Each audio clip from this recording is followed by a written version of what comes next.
Good morning, White Mountain Apache Tribe and viewers from all over the world. Thank you for tuning in for another edition of Chairwoman Gwendena Lee-Gatewood's Facebook show on this Saturday, January 2. It is the first show of 2021. And so welcome. Thank you for chiming in today. And so it's 38 degrees under this porch in my front yard here. A little chilly, but it's comfortable. And I'm sporting my Phoenix Sun shirt or Phoenix jacket here. So 4-1 Phoenix Suns. All right. Let's welcome the Honorable Chairwoman Gwendena Lee-Gatewood of White Mountain Apache Tribe. There you are. You look Good warm. morning. Yeah, I'm inside. I'm inside now. So it's a little cold here this morning. It's got to about 14 degrees and there's still frost outside. And the other night on the New Year's Eve show, boy, it was cold. So good morning, everybody. Thank you for tuning in. All right, so Chairwoman, let's go back in time just a little bit. The last time we were on was a couple of nights ago on New Year's Eve, and I was just curious because I don't have access to this, but I was wondering how many viewers had tuned in to the whole program. A little over 4,000, but up until the other day it went up to 7. So wow, because people can still watch the show, like later on in the evening. If they missed today, they can go back and watch it. I don't know what it is on YouTube. I don't know if they combine the two, but our show is also on YouTube as well. So good. Yeah, we had a good turnout. It's 30 degrees in St. Louis, Missouri, in case you're wondering. We had someone there at the bottom, Reeves, I think. All right. Well, on that later that night, boy, it was like almost sort of like a war here. a lot of gunfire here. Oh, really? Yeah, it was even until like 1:45. Someone was still gun happy. It's scary, and our dogs just ran inside and they didn't want to go out. Yeah, they're shooting out 2020 and sort of putting in some good thoughts for 2021 in each of Mhm. those bullets. And so that they're sending a message out, their prayers, their hopes, their dreams. And I even got into it. I shot my pellet gun 4 shots. Might have not been as loud, but yeah, it worked. So it counts. Um, Chairwoman, before we leave the New Year's portion here, I forgot to mention during the show, and let's do it now, is I wanted to ask you, what are some of your highlights from the year 2020?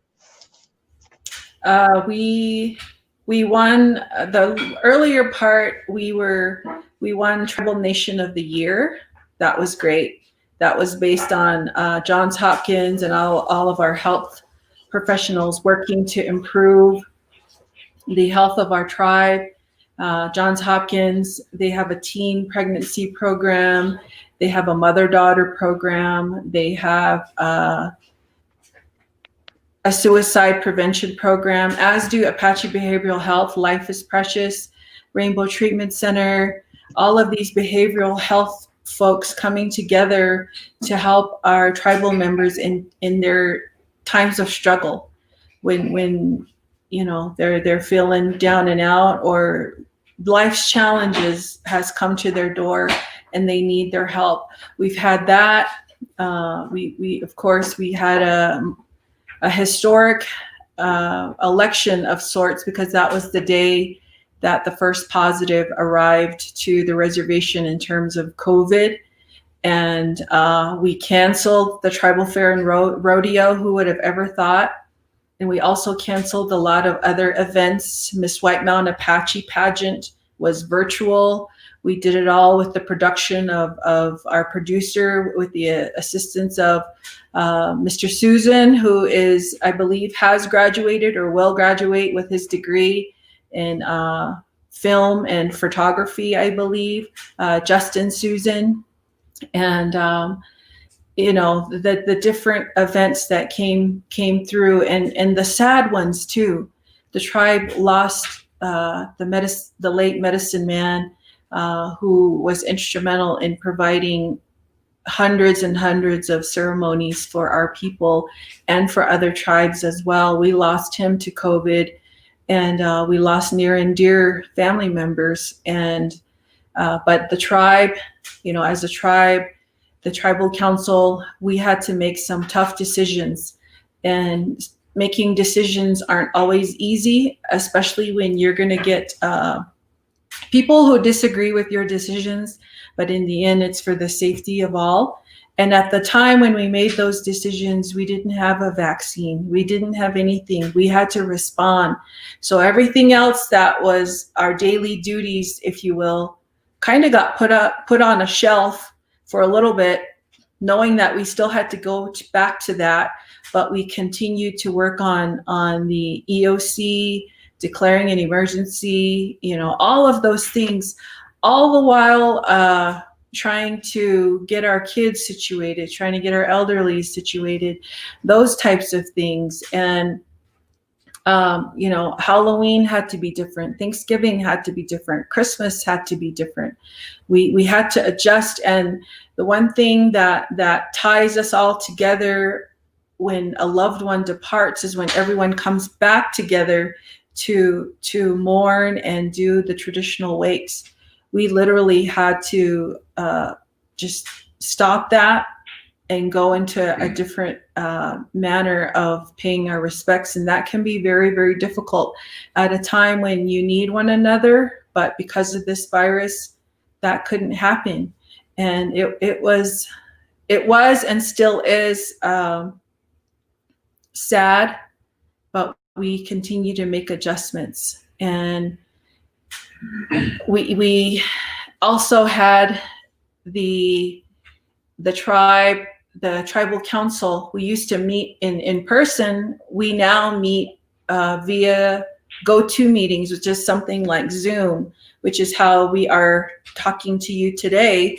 We talk to one another in the same manner, and we do our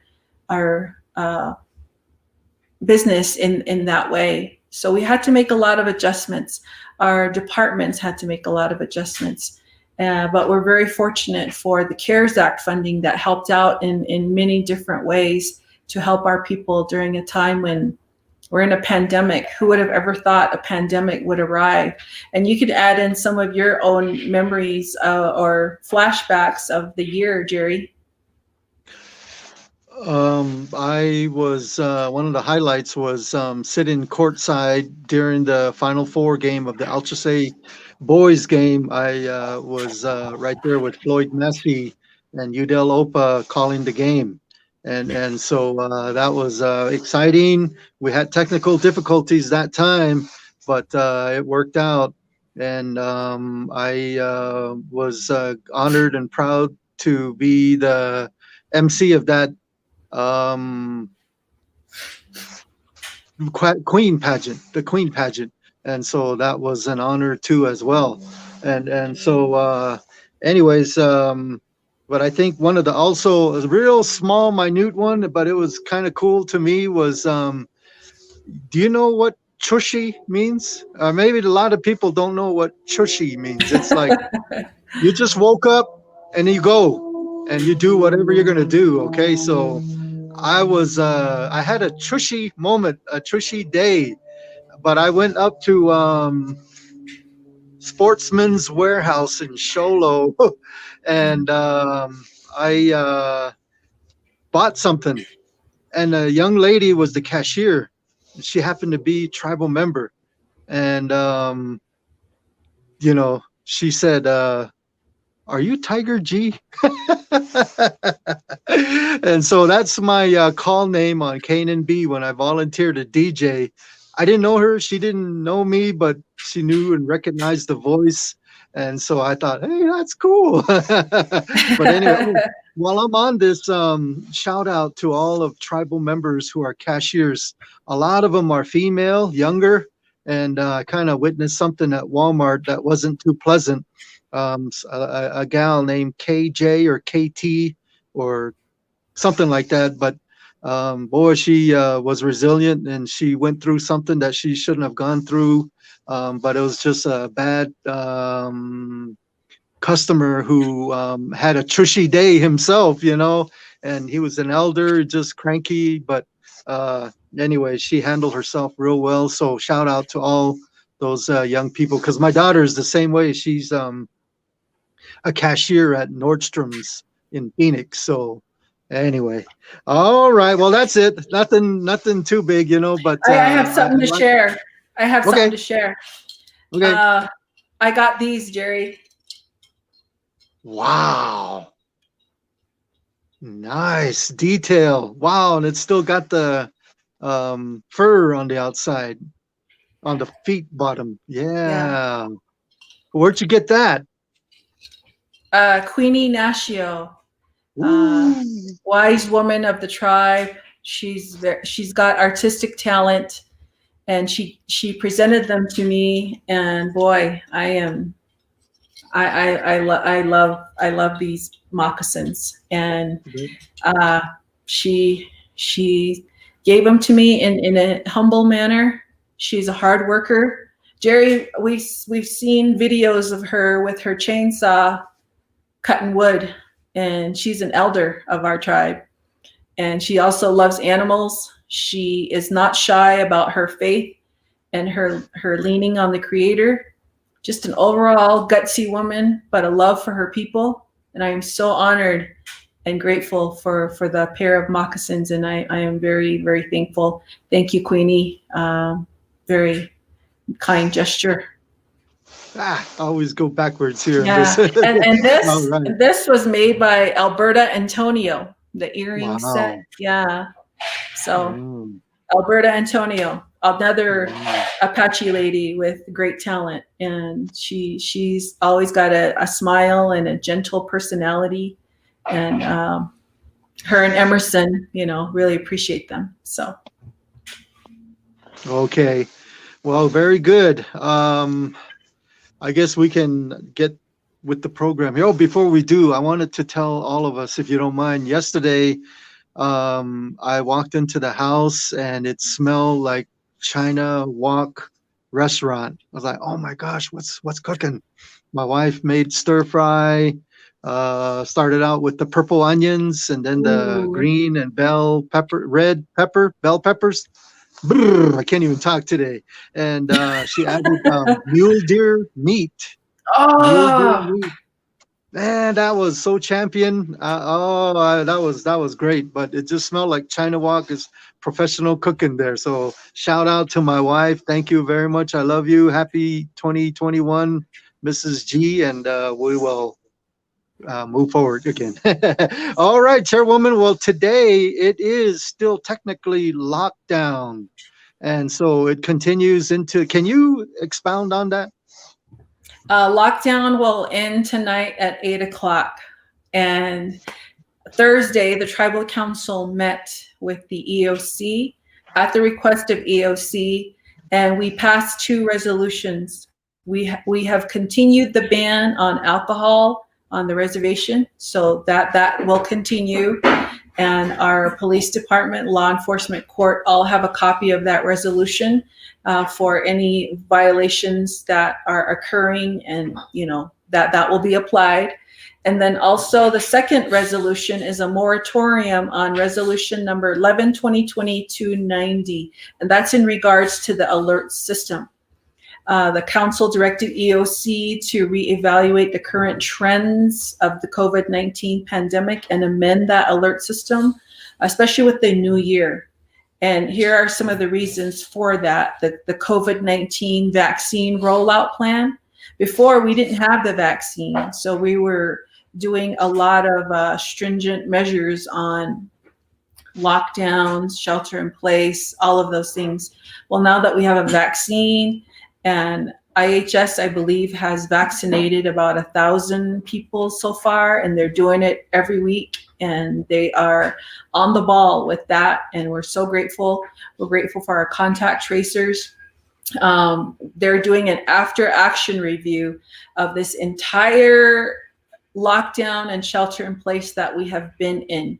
It started December 4 until today with the lockdown. We had initially ended it, but the numbers rose, and then that required us to go into a lockdown. And then we're currently in a management phase of COVID-19. So we have a tribal council meeting this Wednesday, and we will have some new presentations for our people based on the fact that we do have a vaccine, and after action review of the December lockdown that we have just had, and transitioning to a management phase and moving forward. But tonight the lockdown ends, and as of tomorrow, well, after that, I guess, but curfew is right at 8 tonight as well. Starting tomorrow, we go back to phase 1. And while we're on the subject, our producer, if you could put up that dashboard for today's numbers, that'll be great.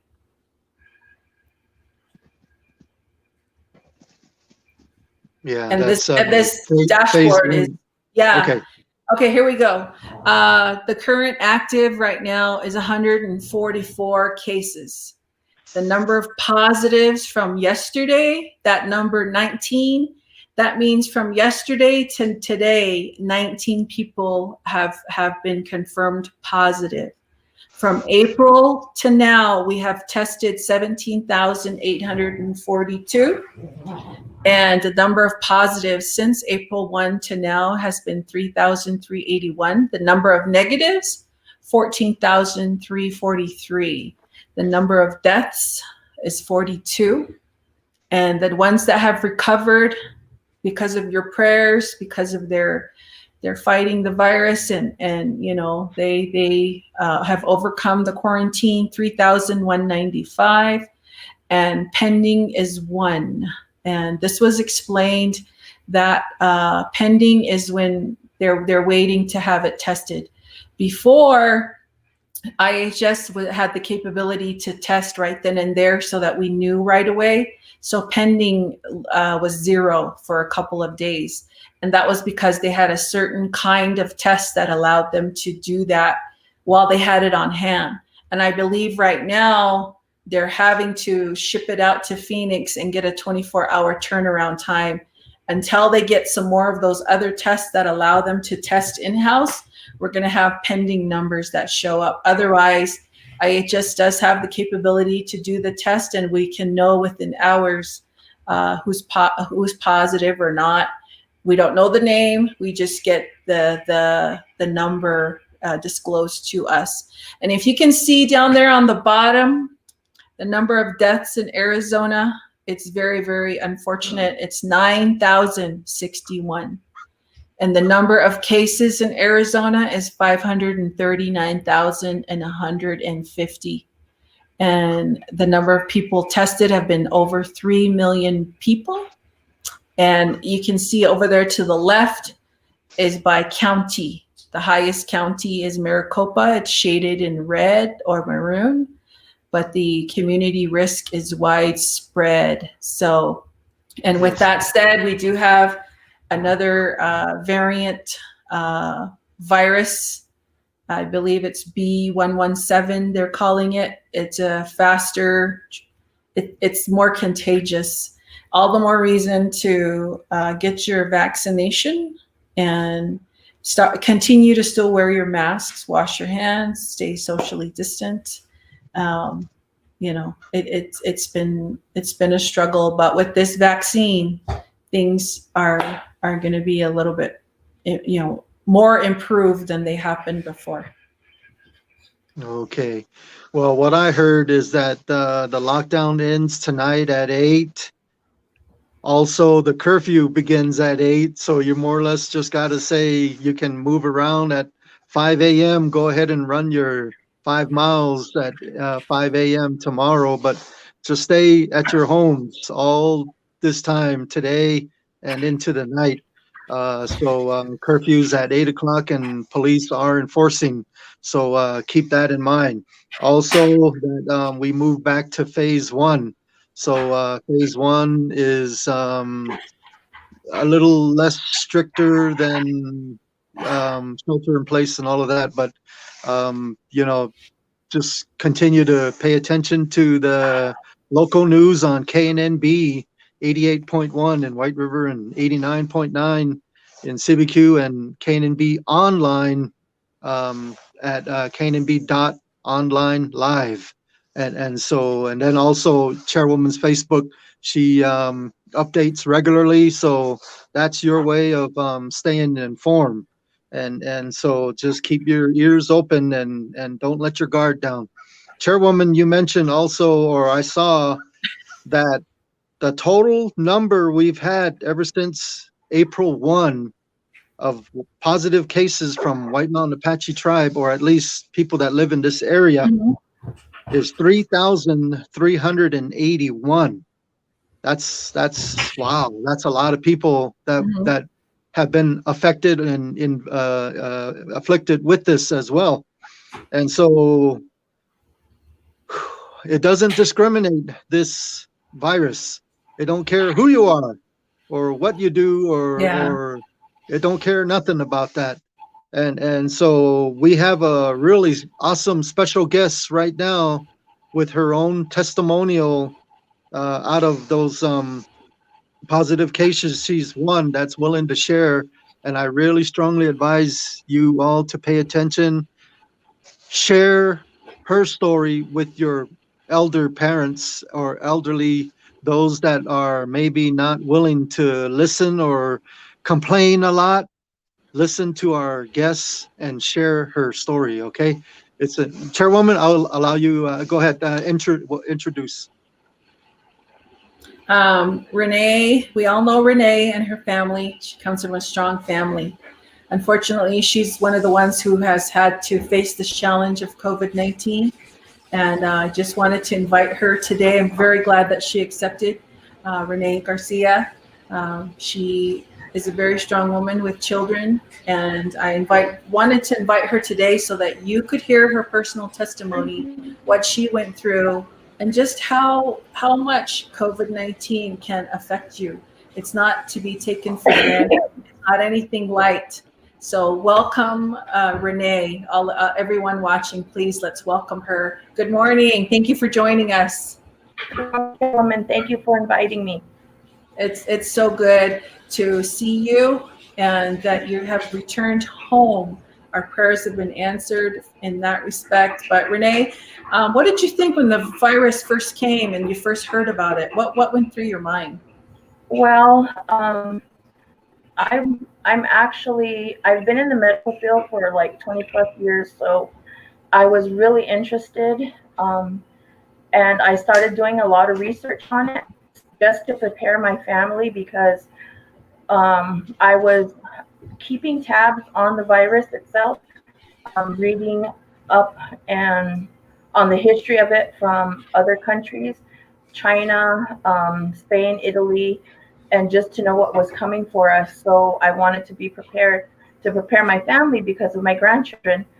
So indefinitely, this virus was going to hit the U.S. So I just wanted to somewhat be prepared. And by doing so, initially, when the pandemic hit the United States, when we were declared in a pandemic state in March, I was, I guess you could say, pretty much prepared, just to keep my family safe. Okay, and then with that, tell the viewers what happened when you contracted COVID-19. Were you here? Did you get flown out? Give us your story, if you will, if you don't mind. Yeah. I'll try to make it short and sweet. So, like I stated, the U.S. was declared in a pandemic state in March, and we here in White River were put, I believe, in quarantine at the end of that month. So I contracted COVID in the middle of May, and I stepped into danger myself. I allowed a visitor to my house, and not actually inside my house, but I went outside into my driveway, and I spoke to this person, not even, I would say, 10-15 minutes. In a week's time, I started feeling symptomatic, but I wasn't feeling the COVID symptoms. I didn't have a fever. I didn't have a cough. I wasn't feeling body ache. But what I felt was I was having a lot of congestion in my nasal cavity and stuffiness in my head. I did receive care on a Monday, and they did treat me for a sinus infection. But by that Friday, I had developed a cough and I was having a hard time breathing. So I returned to the ER. And it was then that oxygen level was very, very, very low. And I tested positive for COVID. And then from there, what happened after that? Were you localized here, or were you having trouble breathing? Talking. What came next? Okay, so immediately the ER doctor had an X-ray done, and both of my lungs were completely whited out. I had pneumonia, COVID pneumonia in both my lungs. So there was no way that they could treat me here. I had to be flown out to a higher level of care. I didn't spend too long in the ER here. It was I'd say about 2 hours, and I was immediately flown out to Phoenix, where I spent just a week in the hospital there. So I was only in the hospital for 7 days before I was intubated. And what that means was my lungs weren't able to fully function. I wasn't getting enough oxygen to my brain, to my body. So they had to put a tube in me into my lungs to help me breathe, and that only lasted a week. After that, um, my body was fighting itself, and I was not doing well at all. A week after being intubated, um, I became septic, and that's a blood infection in your body that was caused by pneumonia. I went into septic shock, and then um, my body was just having a horrible time um, trying to fight this virus off, and it was trying to shut down. Everything in my body was shutting down, and I fell into a coma while I was intubated. And my daughters were faced with really big decisions because I couldn't decide for myself. So they gave permission to have a trach, and that's a tube placed in my throat so I could have a much clearer airway. And during that time, and my body was just having a horrible time. While I was in a medical, like induced coma, they kept me sedated because my body was having such a horrible time. I was fighting my own body, and so I was really agitated. All my organs were shutting down. There was a possibility of dialysis. My kidneys weren't looking too well. Of course, my lungs took big damage, and so did my heart, which actually stopped. And my body, for some reason, was able to jumpstart my own heart while I was in that coma. And they were just trying everything they can, the experimental COVID drugs, to help me to stay alive. After about a month in that hospital, I was transferred to another hospital because I tested negative for COVID and I needed a higher level of care. Mind you, I was still comatose. So by now we're going into 2 months, and I was moved to another hospital where they still monitored me. Were finally trying to wake me up because my body had I guess it was healing somewhat, but not so much. But they needed me to wake up. So that's what they started to do after about almost 2.5 months. So you were in coma for over 2 months from COVID. Yeah. Oh my goodness. Jerry, do you have any questions you would like to ask Renee? Yes, I appreciate that you appear to be healthy. I still see some tubes and something at your throat there. So you're still fighting it, and that's good. But I've first heard your story at the Christmas tree lighting ceremony. Your daughter read a letter. And you, yes, a miracle indeed. Your daughter read your words that you've written yourself, and basically, could you talk about in that letter that you thought you had a bad dream, and you woke up to a lady, and then the next person came and saw you, and can you share that specific part right there, if you don't mind? Yes. It initially when I woke up, it was very hard. It still is now, really hard to talk about my experience, but I really feel like I need to, because a lot of people don't think COVID is real. They don't think it can happen to them. COVID has no boundaries. It does not care who you are. You can be the healthiest person and still contract COVID, and it can hit you the worst. Luckily for me, like I said, that I had educated myself and I knew better. I stepped into danger. But when I became positive, I do want to stress this. When I was first feeling symptomatic, I didn't know that I had COVID, but I knew I needed to protect my family. So I immediately isolated myself into my room.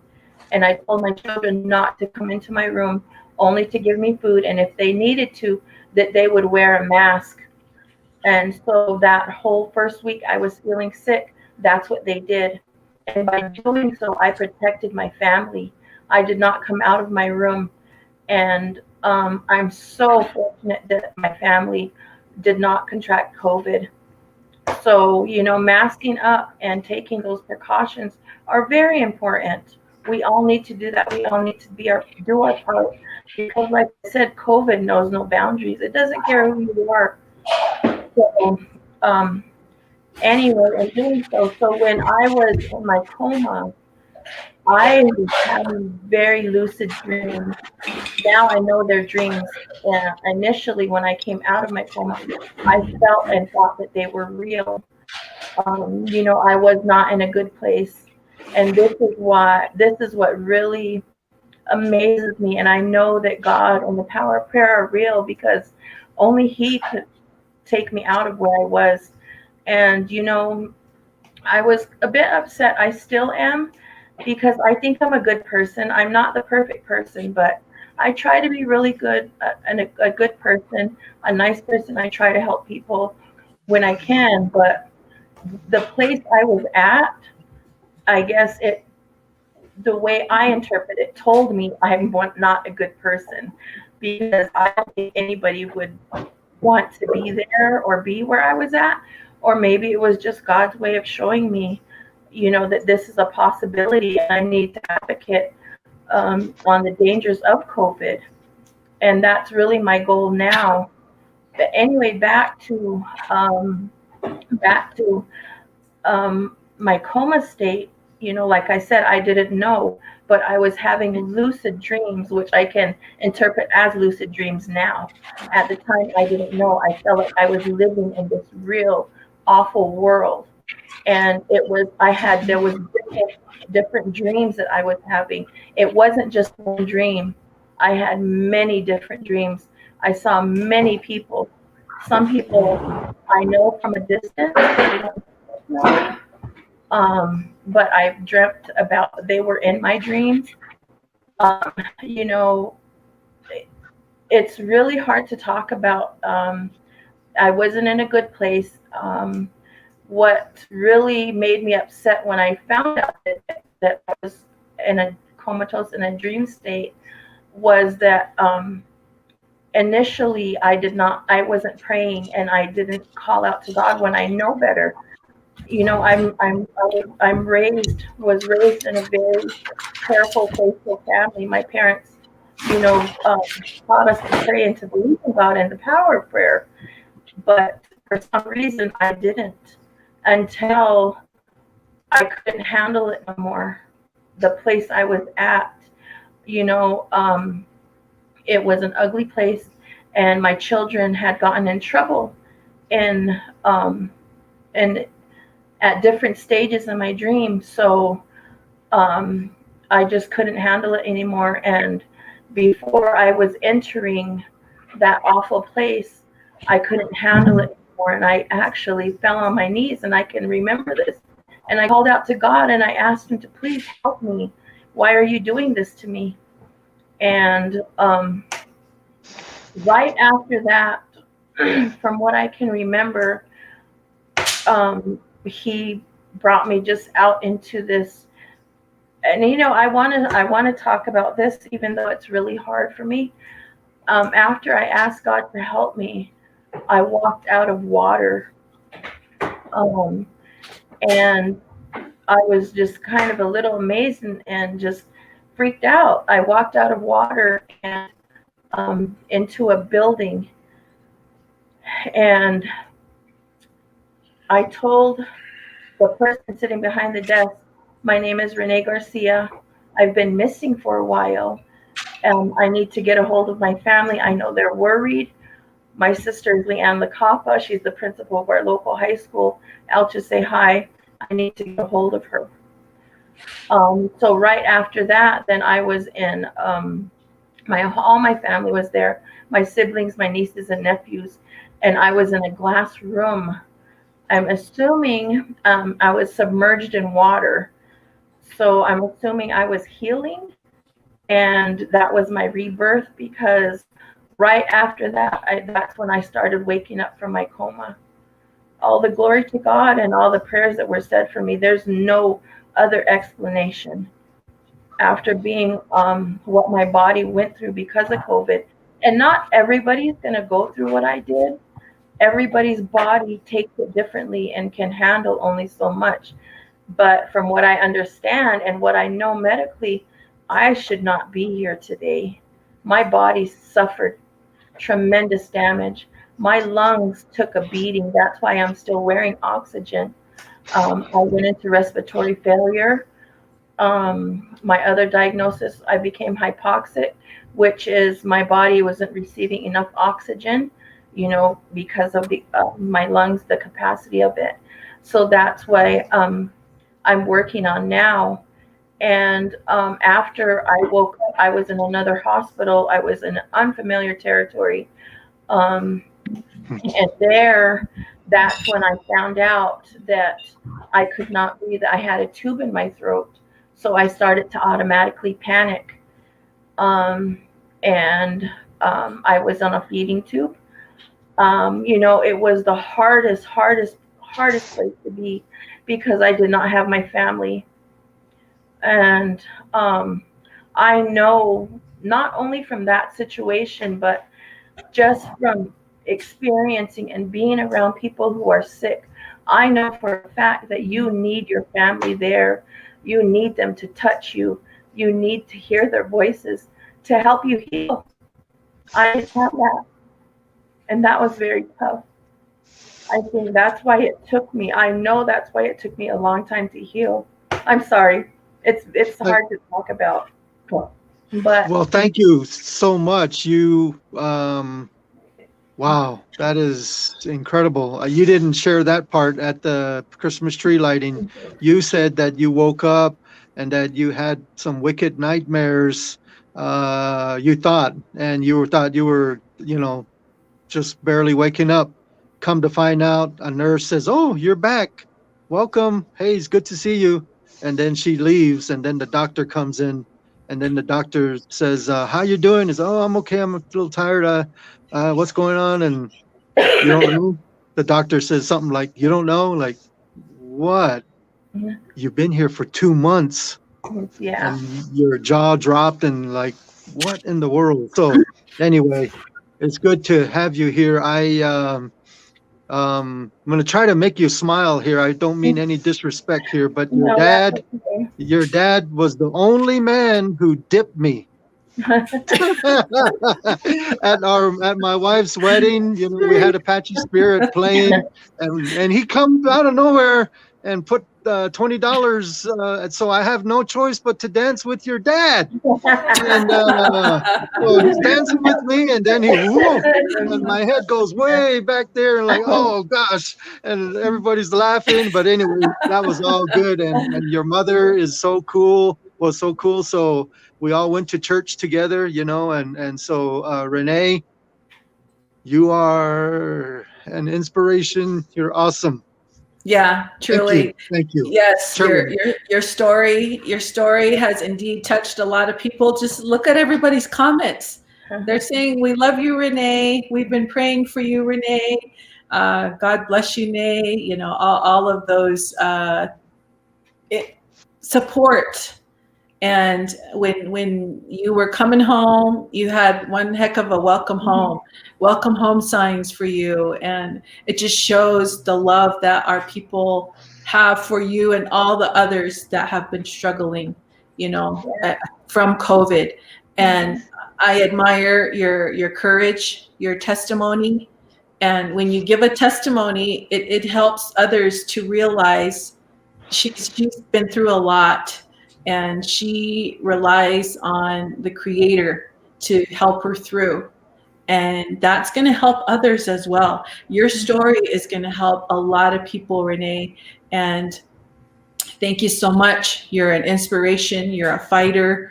The Stego family and the Garcia family, that lineage alone within you, it's a mighty powerful thing. And I am very, very humbled and honored that you came on the show today, and you're still recovering. You're still in our prayers, and you know you just said it correctly when you said COVID doesn't care who you are, doesn't discriminate.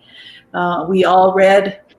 If we haven't read, those viewers out there, there was a 3-year-old that had a stroke from COVID. A 3-year-old. You know, we don't ever want that for any toddler or anybody at all.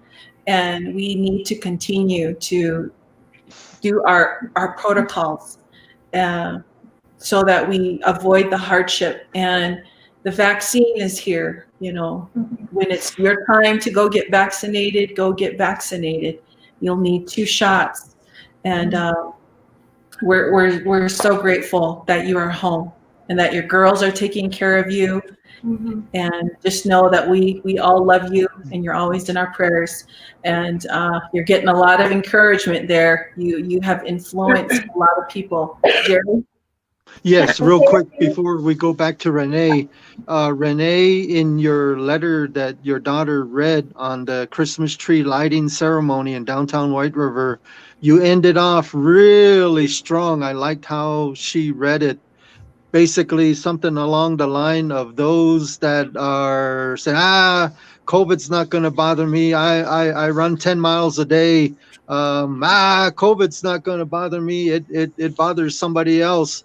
COVID is not real. I mean, you know what I mean? And your daughter made a statement saying something about those that complain when you have to be in lockdown, those that complain when you got to be in shelter in place, those that complain when you got to wear face masks, those that complain, you know what I mean? And so how did you end it? What did you say? You said something about cherish. Well, okay, you do it.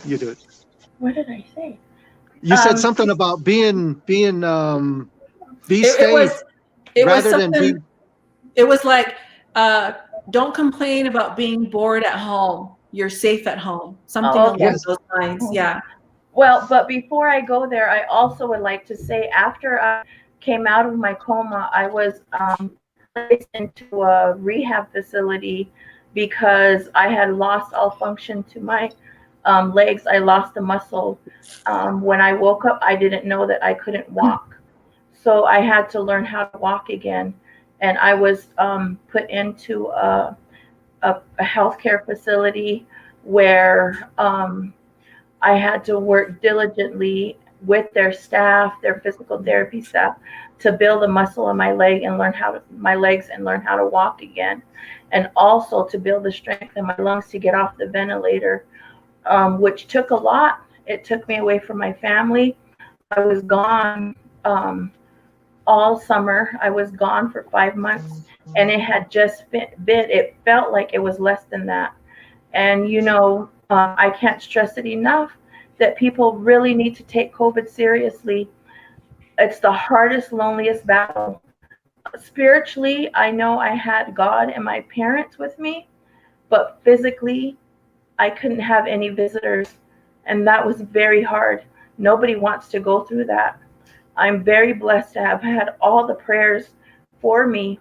I know that's what got me through. Honestly, to this day, I couldn't have gotten through it even now. And now I'm suffering, the after effects of it. I still have to be on oxygen, which, at some point in time I won't be.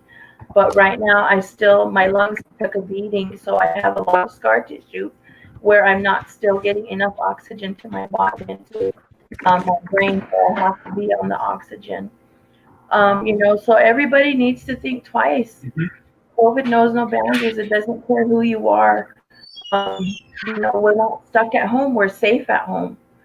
We can be so upset, like I said, I put myself in danger knowing what can happen, and I kick myself in the butt, but I can't do anything about it, and I'm so glad to be here. I also forgot to say this, but my heart stopped again the 4th day that they transferred me to the other rehab facility. So my heart stopped twice, not only once. And by the grace of God, again, I'm here, and just talking to my doctors, they're even amazed, that I'm walking and talking. I don't walk well. I walk. I'm able to walk, but I use the assistance of a walker. And what I'm going through, I don't wish it on nobody. I don't want nobody to feel this. And we have the power. We have the power to say no. We have the power to stop it. If we don't move, the virus doesn't move. We are who is giving it to each other. It's just like the flu. It's just like the flu. It's a virus. So it'll jump from one person to the other. And like Chair said, there are patients who are babies, little ones, like that 3-year-old who suffered a stroke. And it's happening all over. It's not just White River. We're in a worldwide pandemic. So, we need to take it upon ourselves to be responsible, and I get really upset when I hear people complaining it's Chair's fault, it's the council's fault, it's the EOC's fault. We are adults. We need to take responsibility for ourselves and our families. So we need to do our part. Mask up, stay 6 feet apart. We're not stuck at home. We're safe at home. We're protecting ours. That's it. Yeah, That that's the is phrase. it. Say it one more time. You We're are not stuck at home. We're safe at home. exactly. That's it right there. Arna Rose, she's been paying attention. You're not stuck at home. At home. You're You're safe safe at at home. home. Wow. Yes. All right. Well, Renee, don't tell anybody. It's just between me and you. But your dad was the only man that dipped me, so nobody else knows. It's just between me and you. Well, Renee, thank you so much. I know you are spending time with the girls. Give them my hello, and we love you all. We continue to pray for you, and thank you for sharing your story today. Thank Can you. I actually say one more thing? Yeah, go ahead. Okay. I'm sorry for taking up a lot of your time. No problem. I do want to, like I said, I am not an expert, but I do a lot of research. I have done a lot of research on the vaccines. There are 2 that are out there and available, and I know that the tribe has received the Pfizer BioNTech vaccine, and that's what was given. I strongly suggest, if you're able to receive the vaccine, to do so. Right now, I'm not able to because I was COVID positive and I still should have antibodies. So I'd be on the bottom of the barrel to receive it. But if you can, I would do it, and I think a lot of people need to understand that it is not, what it is a defense mechanism against COVID. It's not going to take it away. If you contract COVID while having received the vaccine, what it will do is it won't get it as bad as it possibly can do. So it's not a vaccine that's going to take it away. It's just a defense mechanism. And that needs to be clear to the people out there, that it's not a vaccine that's going to take it away. It's a defense mechanism. And I would encourage everybody out there to get it if you can, just to protect you and your family, because that's what matters most right now is your family. Look at the state we're in. Nobody likes it. I don't. I miss my family. A lot of people, I haven't seen or been able to see or touch my family, my sisters, since I got sick, and that was in May. So it's been this long for me to not physically see or touch my sisters, my nieces and nephews, whereas most of you, have been able to. And nobody wants to be in this state. I don't like being home, but it's to protect my family. So we need to remember that. Take heed on things that you hear from people. I hope that my story can reach a lot of people and bring awareness to COVID and its dangers and the damages that it can cause. I'm very, very blessed to be here. And I'd like to thank everybody out there who prayed for me and continue to pray for me. I do the same.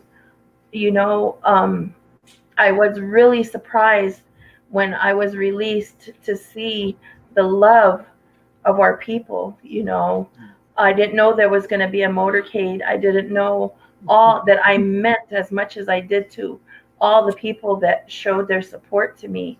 You know, my daughter was pressuring me, Mom, we need to hurry, we need to hurry, we need to hurry. And I was like, why? You know, we're going to get home. And then she was like, Mom, I have no choice but to tell you, there's people really happy that you're home. And, you know, the first sign I saw, thank you, Chairwoman, was your sign at across the Carrizo store. You know, and I was just amazed when we pulled into town, starting in Canyon Day. My daughter said, Mom, look to your left and your right. People are standing on the roadway to welcome you home. People that I don't even know still to this day reach out to me, you know, and welcome me home. And that meant so much to me because I still don't think I mean that much to people. And I was just amazed at the love and the outpour of people, of our people. And I'm very blessed to be here, that we can stand together. And that's what we do. We are resilient Apache people. I love being Apache. We're resilient people. We need to stand together to fight this. That's the only way it's going to happen. You know, but I'd like to thank everybody out there. Thank you for inviting me. Thank you to the people. You know, I have no problem if somebody wants to talk to me about it. I really believe that was one of the things when I came out of it, was like, okay, God, I shouldn't be here. So what do you want from me? And I believe that this is what it is to advocate, you know, the dangers, to advocate against COVID. That's what I'm supposed to do. So, you know, if I can help save a life, then I'll do so, even if it's just speaking from my own experience. Yeah. Okay. Yes. Well, thank you so much, Renee. Yes. I got to tell you that I'm aware of two pairs of elders that declined the shot. One out of fear and the other one out of another weird belief. But I hope somehow this message will get to them in a good way. One of those sets of elders is my mother.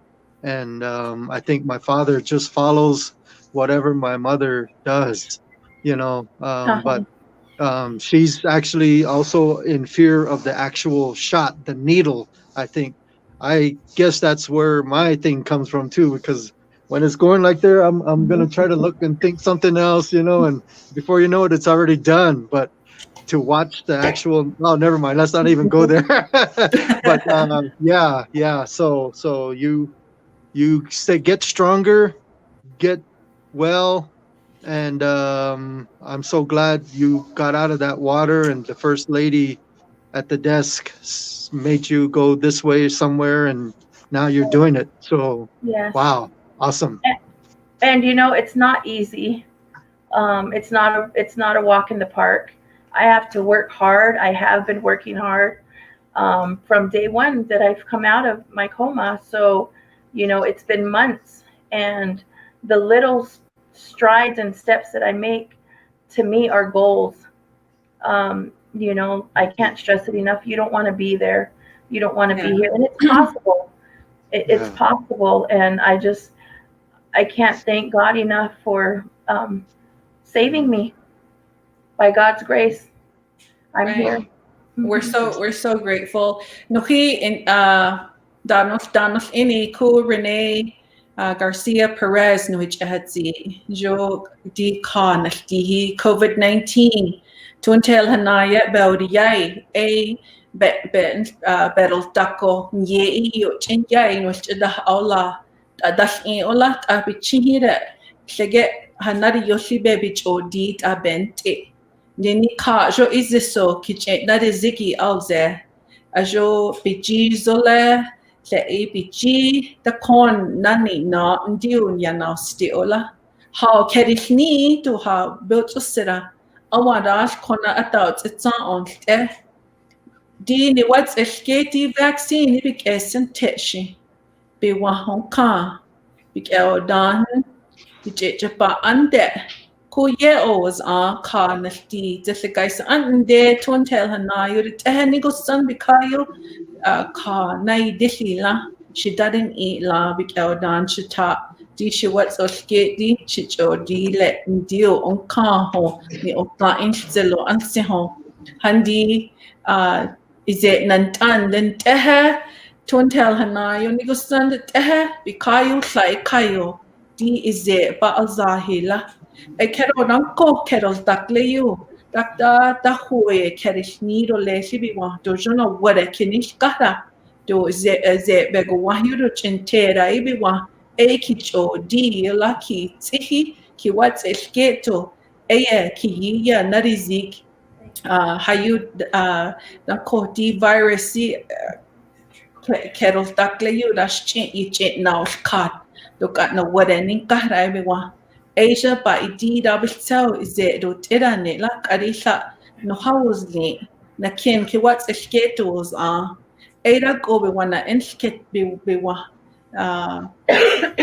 is it nantan ben al aada is it nantan na bit esketo kilchida outlet kish count hi lendi not handi big esentechi dinida one unit or dido le be wa alzayola be wana of count vaccine da alde do pa otlohi da wala di kola Renee da ya hatsi how ye yo chen yai e do han ba out da wala le e me tagi be outside bit saga berishni la di kahi bit aya bana tirf kes no he chigasha no he njora kana na hoki chigasha da ha tarahan me bicha katsa yu kahi bit aya to jora wala to kat account de out ida dera wasiki na king shikena ya bana tirf kes on te ha te na softa wayo na softa rohan bikiji no san na ora Spena kon illa istan dort el shifkin sin shit ake ishlena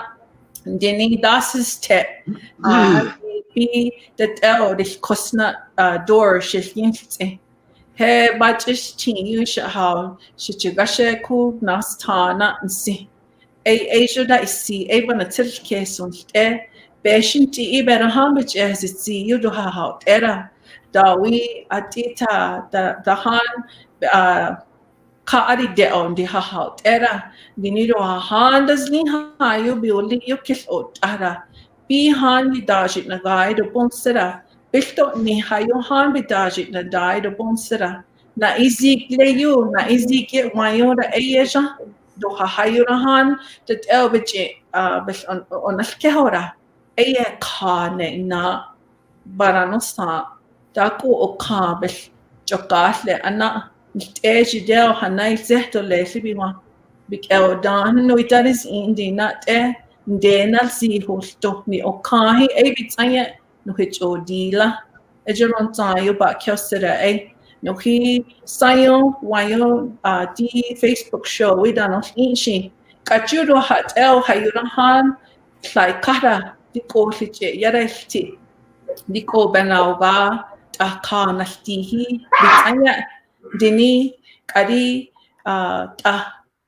vaccine no housing shindinit no he mask os to han kana bishkana chagaos ara we yufto dawa protocols that di he bikik nine sesula edo barai started less and abik eldan na kono kada do the less dilla Renee coat anje mohanatza edon sayo ba kenan tsira we all love Renee and we're so grateful.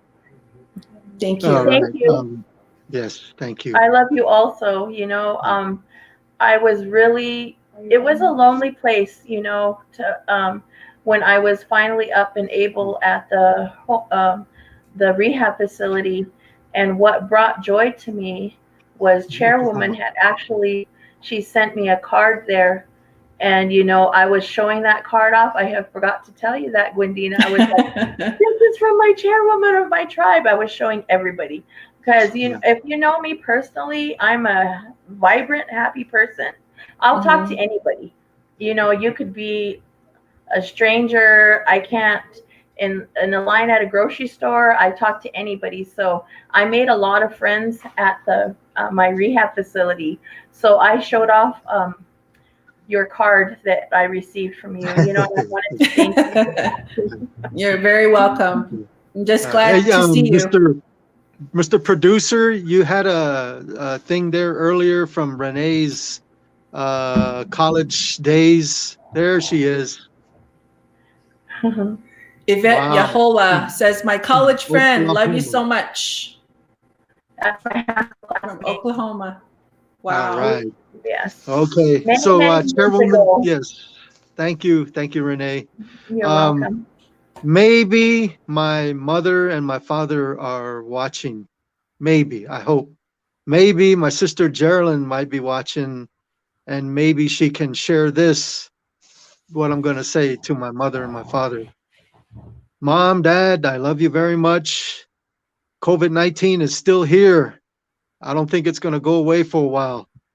We have a vaccine, a miracle that can help fight it, but it's not going to do any good if you get it, the COVID, and you expect a shot to make it go away. It's not going to make it go away. This COVID has the power to do what it did to Renee, who was just on the show a while ago. We went to church with her parents. I want you to get the shot so bad. I don't know why you're holding out, but maybe some other elders like you maybe can think twice on that and get the shot. Okay, it's gonna fight really hard for you if you contract this virus. I know you like to go to the casino. I know you love Walmart. I do too, I guess, but you can't see COVID. It might just be around the corner. I don't know, but protect yourself, please. Get vaccinated. It's just gonna sting for a little while, and then guess what? You got some strong antibodies fighting for you all the time. Please, Mom, Dad, please, please. Chairwoman. Yes, all of the elders out there, if contact tracers come to your home, a nurse, be open to them. We're hearing a lot of verbal abuse that's happening when they show up at your door. They're there to help you. They're there to help save your life.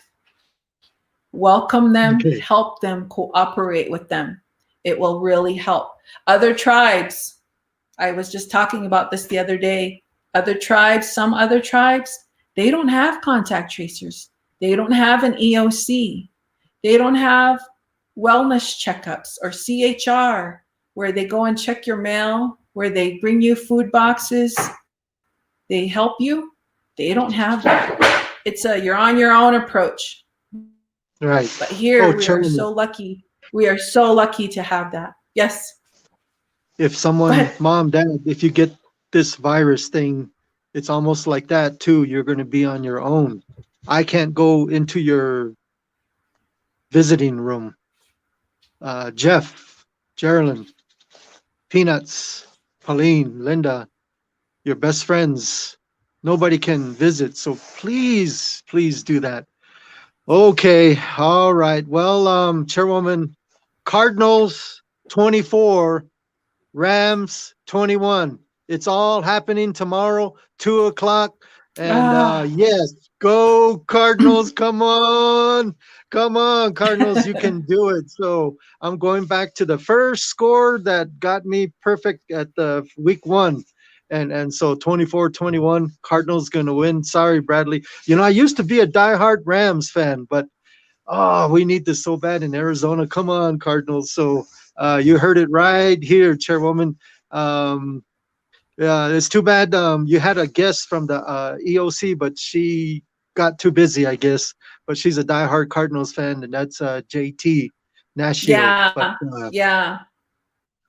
We okay, wanted JT to tell her story too on what she goes through, but yeah, she's working on the high risk group, and I understand, that comes okay. first, and no problem. So Okay, we'll do that at a later time. We got a yeah, lot to do. So, but yes, come on, Cardinals must win. If they win, they are in the playoffs, the NFL playoffs.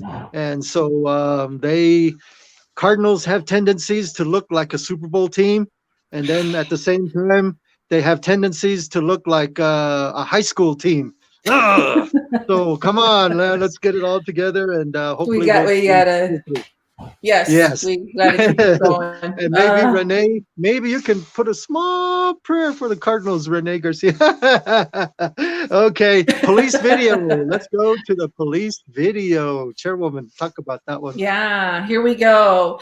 Our police department, they do so much. They are small in force, but they're big on compassion in terms of serving their community. We're so very grateful for our police department under the leadership of Chief Shaw, Lehigh Jessup, the officers on down the line.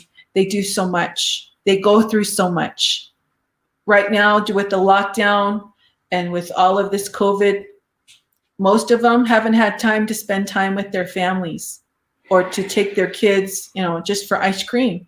They've been busy patrolling our streets. And some of you may probably think, but they're not doing their job.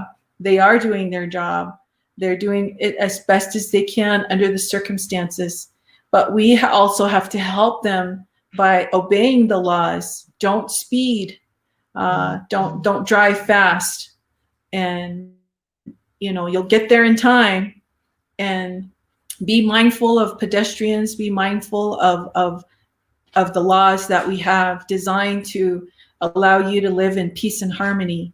And we just want to thank our police department, all of our first responders during this time. But their video didn't come through for some reason for our New Year's Eve show. But we want to show it to you today. And Good. Pray for them. Yeah, pray for our officers, every one of them, and the staff and the dispatchers who are the front lines of answering the phone calls.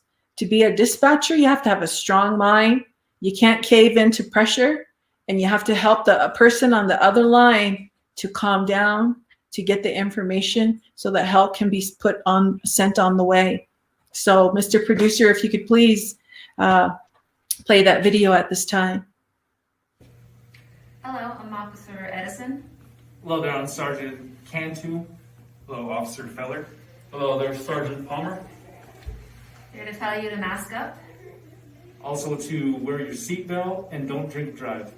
Practice safe social distancing and always wash your hands. And from the White Mountain Apache Police Department to you, have a safe holiday.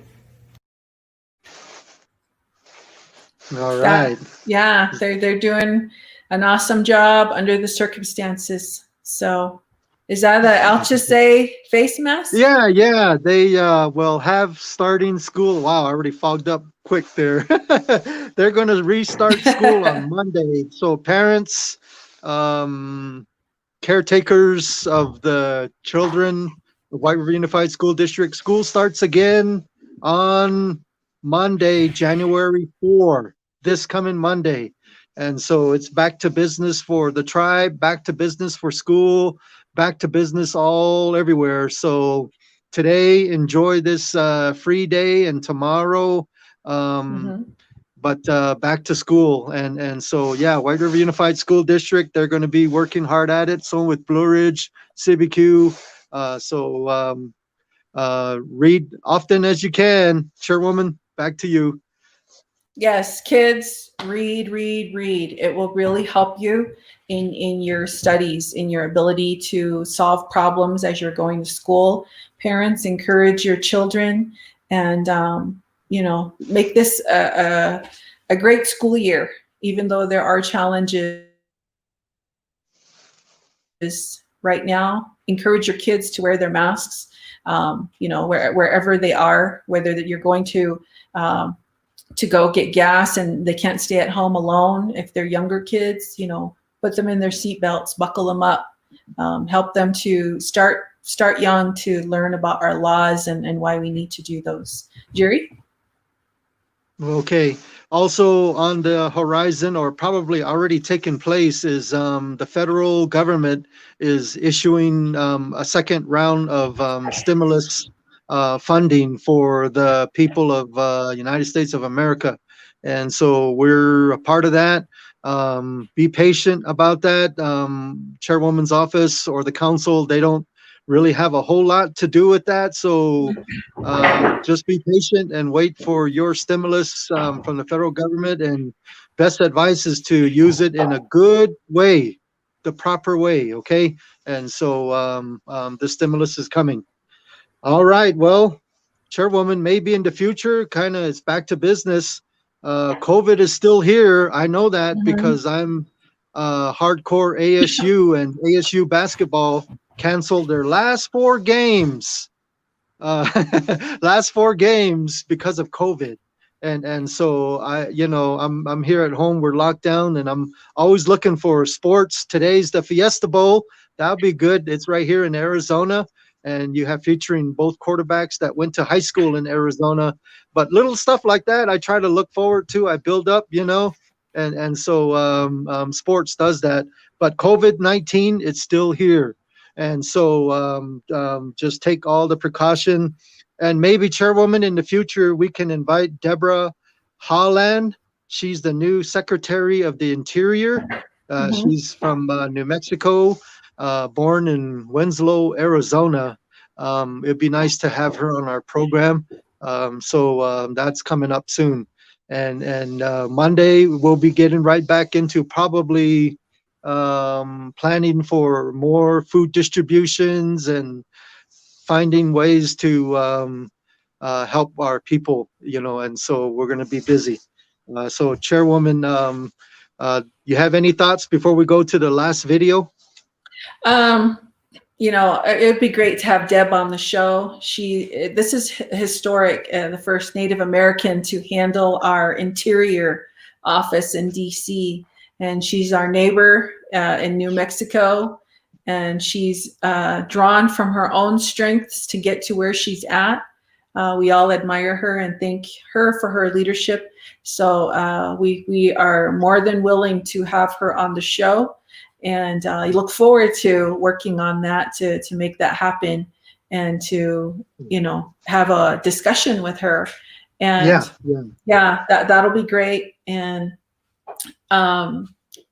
continue to mask up, continue to socially distance, wear your masks, and be very careful. If you're sick, stay at home.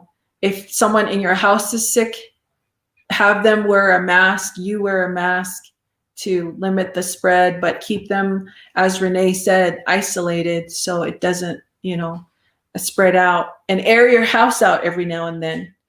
They say that air is good, so open your windows and your doors. Let the air, take everything out, and wipe commonly touched surfaces, and continue your best to fight COVID and all the other viruses that come along with this time of year. RSV, pneumonia, flu, you name it, and just be prepared. Also, Chairwoman, before we go to the Head Start video, because I forgot we might have another closing final in video or something from the last show. But before the Head Start video, also wanted to remind the people, I guess there's a new law that started yesterday about texting and driving. So I, for one, believe in safe text. Don't text and drive at the same time. Be careful. There are some penalties. You get caught, I think it's a $75 fine. Second offense, 300 or something like that. And so, yes, texting is dangerous when you're driving fast or on curved areas. So please just don't text and drive, and only when you come to a stop or a park position. You can pull off to the side if you need to reply right away and move way to the side. Okay. I mean, like, and signal, use your signal. So just something to think about. A new law. We try to give up-to-date prompt information, Chairwoman. So that's one of the latest ones I remember. Right. Oh, And over awesome. here, Somebody, yeah. yeah, right here, AVLC. I think Yes. she's from Abilene, Texas. She's Yeah. saying, make sure you take lots of vitamin C, zinc, and vitamin D. So, Yes, ma'am. Okay. All right, Chairwoman, you want to introduce the Head Starters, the yes. program? Yes, children are precious. They are our closest relatives, and I have always done my best to stress that we need to show our children the whys when we counsel them. Why are you talking? Disciplining them when they get in trouble. Explain to them why and how not to, and read to them as young as they are. Start reading to your children and help them. Love them, hug them, discipline them so that they can be good citizens when they grow up. Children are our closest relatives. They are the leaders of tomorrow. You were once a child. What did your mom and dad, grandma, grandpa, those words of wisdom you now live by daily? Share that with our children and teach them the way that they should go. And Head Start, during this pandemic, my heart, I thought about the children at the children's shelter.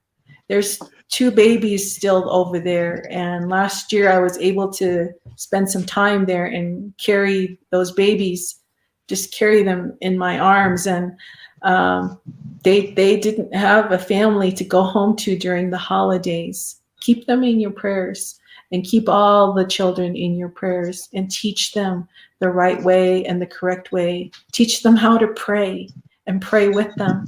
Be the good examples for them to learn and grow from.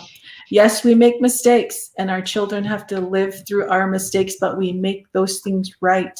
And in the new year, encourage your children to read, to study, to go to school and learn all that they can, because what they have up here can't ever be taken away, and that's gonna develop and help them to grow.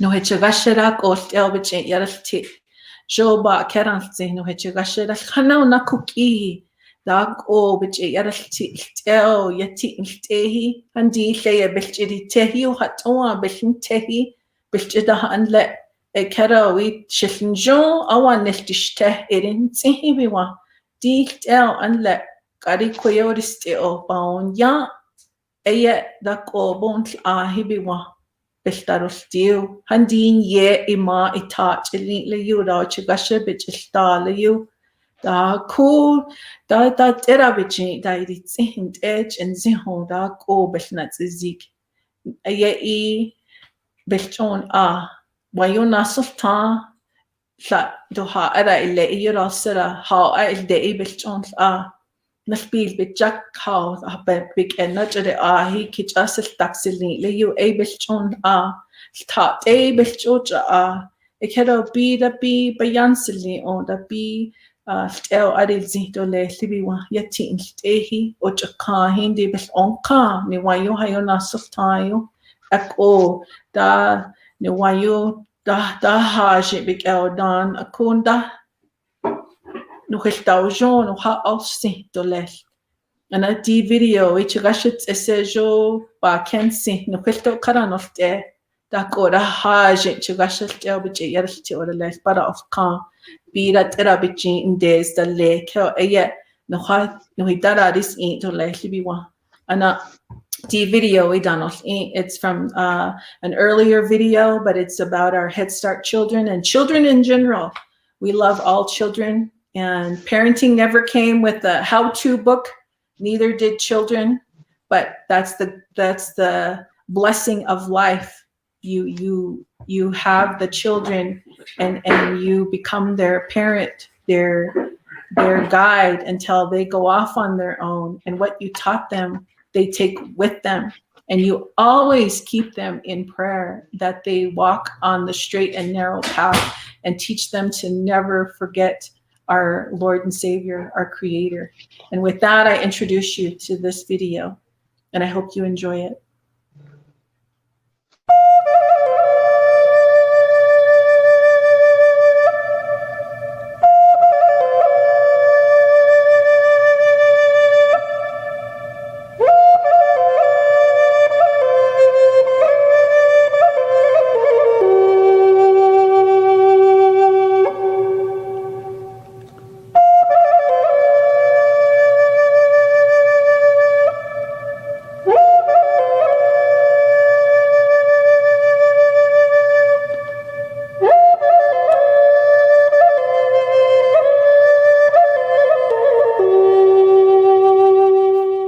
Hello, thank you for being here.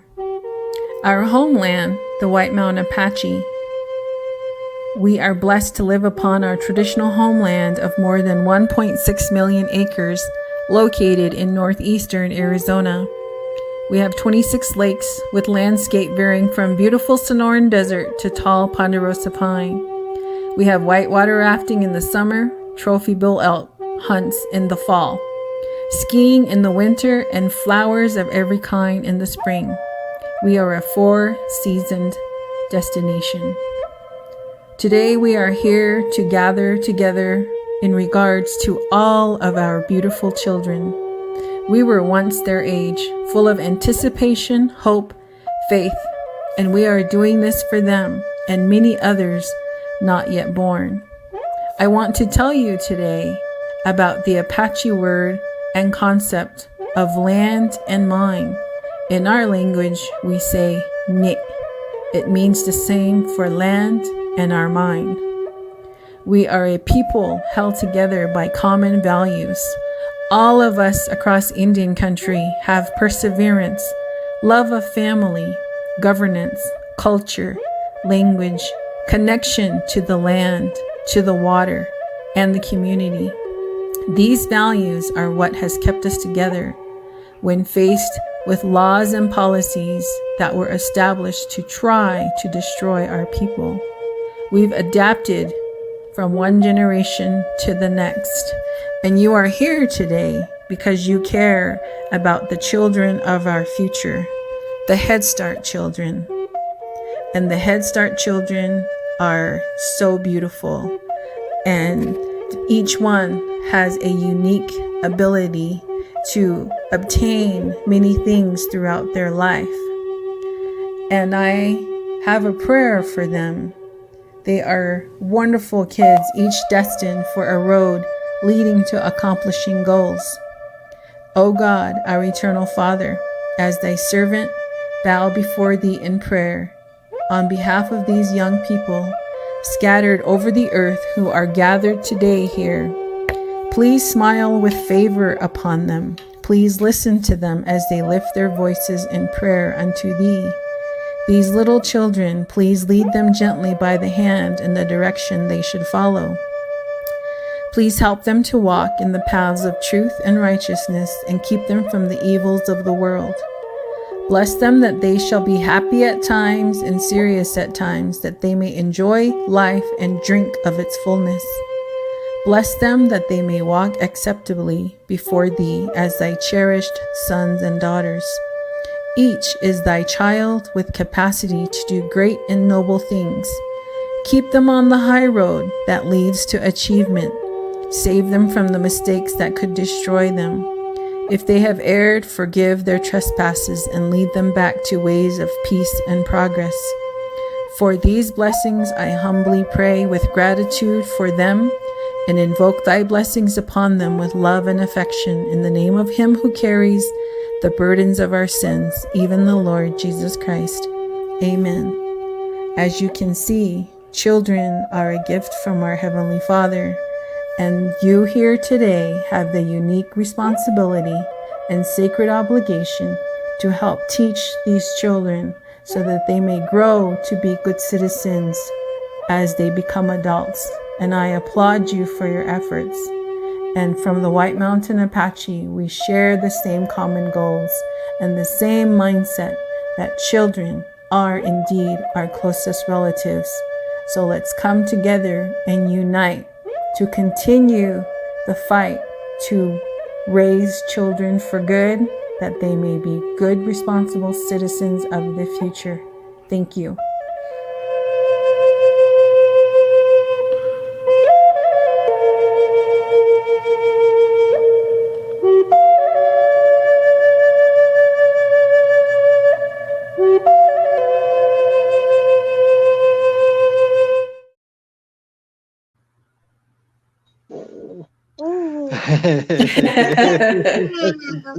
I got my little granddaughter here. Yes, children are blessing. They can make your day when you have a bad day. Baby, say hi, Chairwoman. Say it. Say hi, Chairwoman. Okay. Chairwoman, that was a very outstanding video. Thank you. That's so cool. I was going to say also, we forgot that Freeport McMoran, they gave the children here some gifts along with you. And that was a good partnership with Freeport McMoran, Tanea White, and yourself to give to the little kids like Zella right here. Zella's my granddaughter here, and she just, yeah. When I have a tough day, she lets me forget it right away. Huh? Oh, yeah. Yeah, she's talking about the Great Seal. She's talking about the Great Seal. She saw it a while ago on the screen. Yeah. Say, That's say everybody, say face mask, mask up, mask up. Yeah. Yeah, wear the mask. You know, Okay, that video was done by Brennan Parrish. I had asked him to get me some footage, and thank you to Brennan. Excellent work. And then combining the video the way that we did, you know, I just want to emphasize that children, infants, you know, up till elderly, we're all children to our Creator, but we work at it. And through COVID and this new year, you know, let's do a little bit better than before in whatever avenue of things that we need to do better in, and have that faith, have that hope, and see Zella's anticipation, that hope, that happiness. May it always dwell in your homes, and through prayer, it will get there if it's not yet. And always have that fighting spirit to work together to get over this COVID-19. And just a wonderful day to all of you. God bless you all. I'm very thankful and humble to be your leader, and to work with our tribal council, to work with all the people and the children especially. We have a prime opportunity to guide them in the direct path. Sometimes it's not so easy with us older adults, because we're set in our ways and there's no way around it. And you probably know someone like that no matter what you say, they'll always have a different opinion. But children, you work with them, encourage them, pray for them, pray with them, guide them, and help them so that they can be strong leaders. And they're your posterity, all of our posterity, and we love them all. So thank you. Jerry, would you like to do the closing prayer for us? Sure. Okay, last week I remember, or 2 shows ago, we had Charlie Turner Thorne. They're doing well. The ASU women's, they won last night. So Good. kudos, hats off to them. I'm glad she was on your program. All right, Heavenly Father, we have Zella right here with me. She represents the future. She represents the children, bring joy to our lives. Thank you for a 2020. It has been a challenge. It has been a year of learning. It has been, most important, a year of coming together and coming as one to make life better for the people in the face of a virus that has also come into our lives in 2020. May 2021 be filled with joy and laughter and chance to rebirth. And we pray for all the people, just like Renee, who gone through this situation and their families, those that lost loved ones this past year. Give them comfort in their lives. And so, Father, we look ahead into the future. I ask that you bless Chairwoman Gwendena Lee-Gatewood and all leaders like her, and our leadership from White Mountain Apache Tribe, that they will work together and do the best that they can this coming year. We're thankful. We're thankful for many things, and Zella here too. So, Father, thank you, and protect us, guide us, and we will do all we can to be better people. Thank you. Amen. Amen. All right.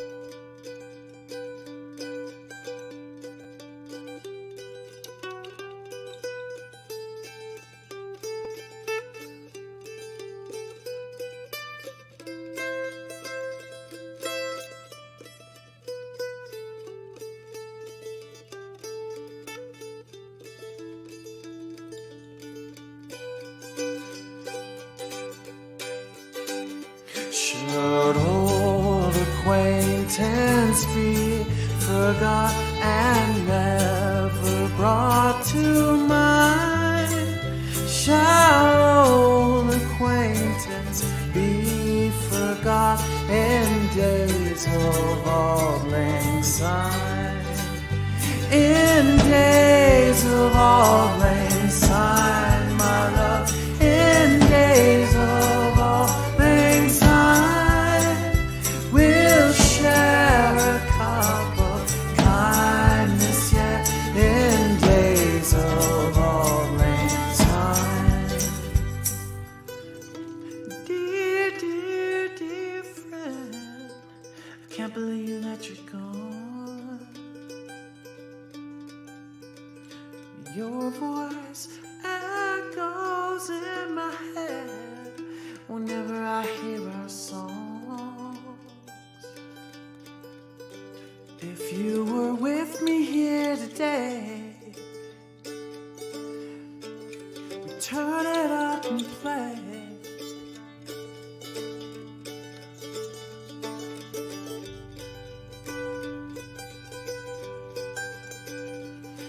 Should old acquaintance be